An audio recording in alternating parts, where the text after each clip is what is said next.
수출이 하나도 없는데 달러는 어디서 나서 어떻게 저렇게 호화스러운 사치생활을 아직도 하고 있을까? 간단합니다, 여러분.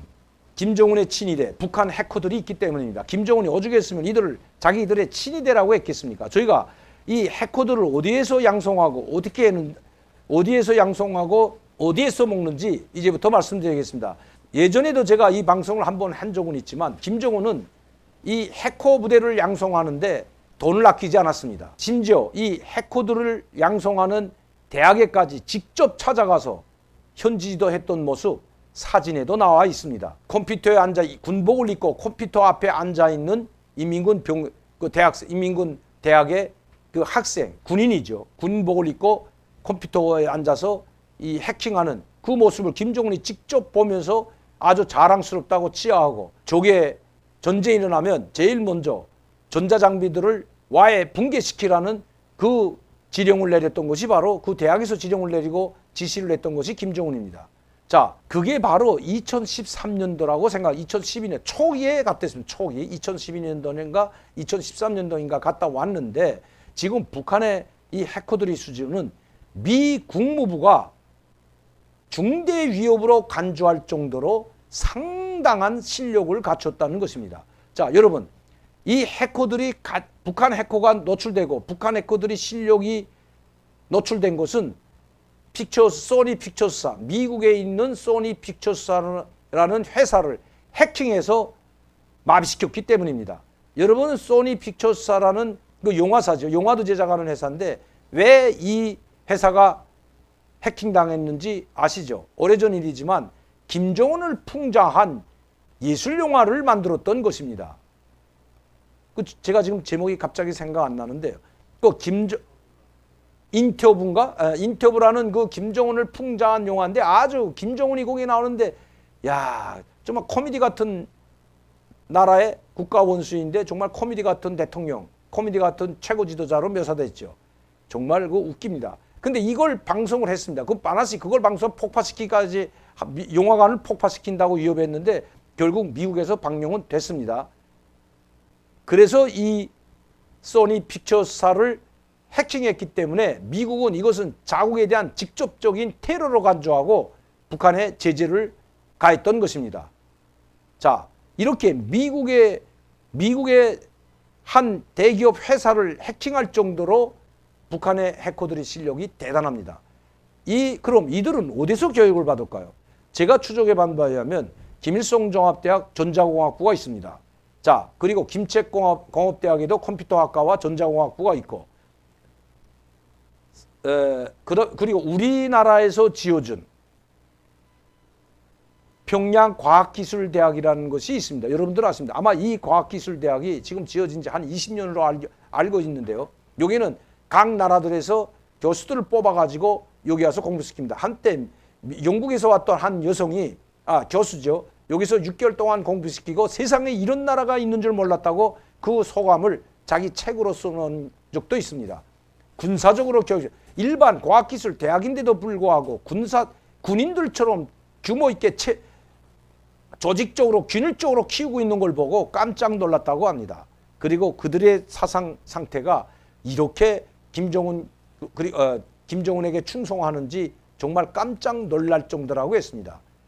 자, 평양 과기대 과학기술대학의 이 컴퓨터학과 슈퍼컴퓨터가 유일하게 들어갔던 대학이 바로 지금은 뭐 많은 데서 들어왔겠지만 그때 당시에는 슈퍼컴퓨터 퀄컴 제품이기 때문에 북한에 수출하지 못하게 되어 있었습니다. 그러나 이 과기대에 갔고 그 과기대를 졸업한 학생들 중에서 일부가 해커로 인민군 정찰총주 총국과 그리고 226구 조선노동당 226구 그리고 통일전선사업부 직속 사이버 공격 부대 공작 부서에 배치됐다는 것은 이미 알려진 사실입니다.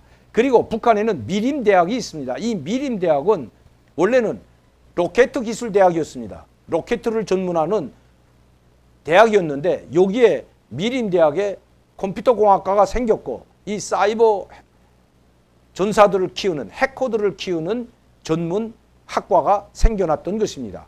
김정은은 바로 여기를 방문했던 것입니다. 제가 보이대학에 있을 때도 미림대학에 가본 적이 있습니다. 이 미림대학은 키예브 군사종합대학, 옛 소련 시절 키예브 군사종합대학과 군사기술종합대학이죠.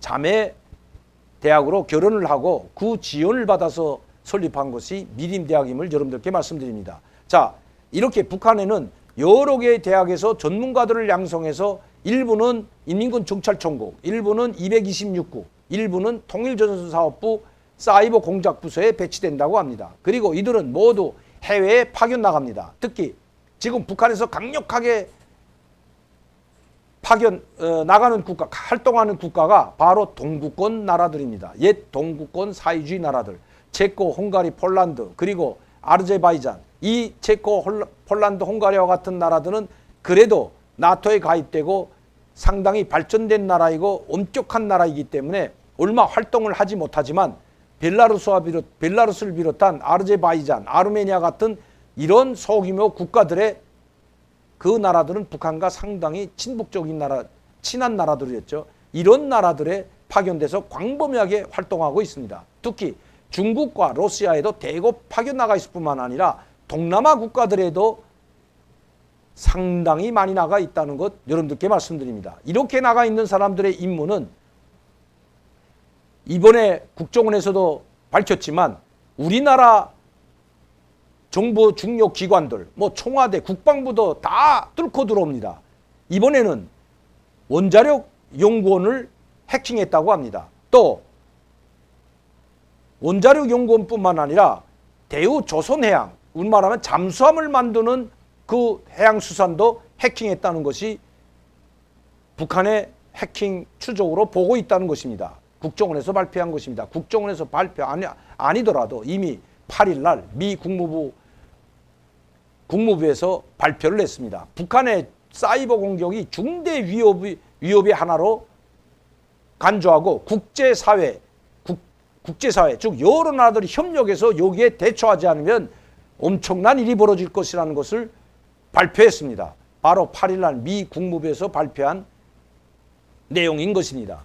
이렇게 북한의 해커들은 그야말로 상상을 초월할 정도로 막강한 실력을 가지고 있다는 것입니다. 그도 그럴 것이 중학교 때부터, 초등학교를 졸업하면 중학교 때부터 이미 해커로 양성하는 것이 북한입니다. 그리고 컴퓨터 공학자로 양성을 해가지고 두뇌들을 뽑아서 양성하고, 북한에는 제1중학교들이 각도마다 설립되어 있고 전문 학교들이 설립되어 있습니다. 여기에 컴퓨터 공학을 전문한 수재들을 뽑아다가 이자처럼 미림대학이나 김일성종합대학이나 김책공대, 평양과기대와 같은 데서 전문화 교육을 시켜가지고 그들을 다시 인민군 총정찰국 이런 부서들에 배치해서 또다시 거기서 교육을 시키고 있는 것입니다. 또한 여기서 북한 국내에서 교육을 받은 사람들은 다시 해외에 나가서 또다시 교육을 받는다는 것입니다. 이렇게 2중, 3중, 4중, 5중으로 교육을 받은 북한 해커들이기 때문에 그것도 국가가 양성해서 다른 것은 전혀 하지 않고 오직 해킹만 하는 그런 기술만 익히는 전사들인 것입니다. 먹고 사는 문제를 치중하고 가족을 먹여 살리는 데 치중하는 것이 아니라 오직 해킹 기술만 터득하고 해외에 파견 나가는 북한 사이버 전사들이라고 하는 것입니다. 이들이 전자지갑을 털고 동남아의 은행에 침투하여 돈을 털어내고 암호화폐를 터는 것이 바로 수십억 달러에 달한다는 것을 미 국무부가 발표했던 것입니다.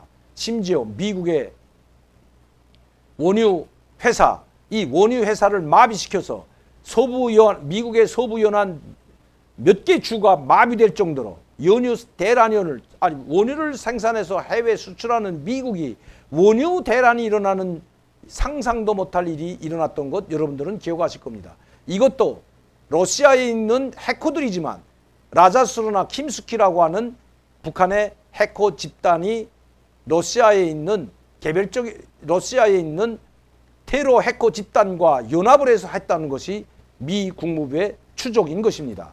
미 국무부는 그렇게 보고 있다는 것입니다. 그래서 미 국무부는 8일 날 지금 북한의 사이버 공격이 중대 국제사회 위협으로 되고 있다는 것을 발표했던 것입니다. 그리고 국제사회가 단합하여 이것을 철저히 조사하는데 협력하라고 성명을 발표했던 것입니다. 자, 그러면 이들은 어떤 이름을 쓸까요? 첫 번째, 가장 널리 알려진 것이 킴스키라는 해커 집단입니다. 북한의 해커 집단이 킴스키, 라자루스, 그리고 안 다니엘, 스크루프트와 같은 이런 해커 집단들이 제가 4개 이름을 댔지만 수십 개, 이름이 알려진 것만 해도 수십 개가 된다고 합니다. 약 6천 명의 사이버 전사들을 가지고 이들만 있다면 한반도에서 전쟁이 일어나도 한국 전체를 마비시킬 수 있다고 장담하고 호언장담하는 김정은인 것입니다. 그도 그럴 것 같습니다. 한국 원자력 연구원이 뚫리고 대우조선 해양이 뚫리고 국방부가 뚫리고 KBS가 뚫리고 청와대가 뚫려도 말 한마디 못하고 있는 우리 정부. 강력하게 대응은 고사하고 원자력 기술까지 뽑아가는데도 김정은을 솔직하다고 이야기하는 문재인 대통령. 참 한심하기 굳이 없습니다. 국정원은 도대체 그것을 발표하면서 문재인 대통령에 보고했는지 안 했는지 그것이 의심스럽다는 것입니다. 그렇게 우리나라 한국 원자력 연구원이 뚫렸다면 또 원자력 발전소가 뚫리지 말라는 법이 없기 때문입니다. 이것은 북한에 강력히 항의할 문제인데도 불구하고 비공개 국회 정보위원회에 공개한 우리 정부. 그나마 그래도 국정원이 국회 정보위에 북한의 소행으로 추적하고 있다고 보고한 것입니다. 강력히 대책을 세워도 모자랄 판에 말이죠. 자, 이 북한 해커들이 왜 김정은이가 자기의 친위대라는 친위대라는 이름을 붙여줬을까요? 김정은의 돈주머니를 불꺼주는 것이 바로 이 해커들이기 때문입니다. 가장 손쉬운 방법으로 외화벌이를 하고 있는 김정은. 문재인 대통령이 이야기한 중에 이런 테러 집단을 만들고 남의 나라 전자지급을 털어오는 이런 것은 아마 솔직하다고 말한 것은 맞는 것 같습니다. 이런 것은 김정은이가 자기 스스로 이야기한 것도 있기 때문에, 즉 사이버 집단을, 사이버 공격 부대를 자기 친위대라고 했다면 뭐 솔직한 것도 맞는 말은 맞는 것 같습니다. 김정은이 자기 주머니를 부풀리고 있는 것이 이 해커 전문가들, 해커들 이름을 여러분들께 다시 한번 알려드립니다. 철저히 대비해야 됩니다. 특히 개인들도 다 털려나갑니다. 개인들한테도 지금 저한테도 여러 번 그 정보기관에서 또 이런 보안업체에서 여러 번 컴퓨터에 들어온 적이 있습니다. 지금 해킹당했으니 암호를 변경하거나 이메일 주소를 변경하라는 그런 메시지를 여러 차례 받은 적이 있습니다. 개인에게도 무자비하게 해킹한다는 것 잊어서는 안 될 것입니다. 여러분들도 지금도 해킹당하는지 모르기 때문에 해킹당한다고 생각하고 대비를 해야 된다는 것입니다. 일반 사람도 예외는 아니기 때문입니다. 언젠가는 여러분들의 지갑도 털어갈지 모릅니다. 북한 이 해커들이. 자,